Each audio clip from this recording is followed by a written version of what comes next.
اما برنامه امروز رو میخوایم شروع کنیم با خبری برای فوتبال دوست‌ها، چرا که در سال 1349 ایران قهرمان جام باشگاه‌های آسیا میشه و این ثمره افتخارآمیز یک تلاش دست جمعی بوده. تیم تاج ایران تونسته بوده در یک روز بزرگ 2-1 تیم هاپوئل اسرائیل رو شکست بده. بازی جام باشگاه‌های آسیا همونطور گفتم در استادیوم امجدیه برگزار شده بود و تصاویر کوتاهی رو براتون پیدا کردیم از بازی تیم تاج ایران با اسرائیل در اون سال که ازتون دعوت میکنم با هم ببینیم.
این بازی به چند دلیل بسیار هیجان انگیز بوده.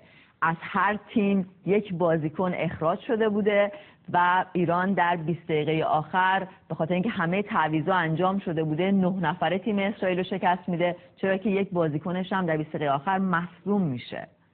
اینطور که اینجا خوندم وقتی که مسعود معینی گل پیروزی تیم تاج رو میزنه اکثر تماشاگران اشک شادی میریزن.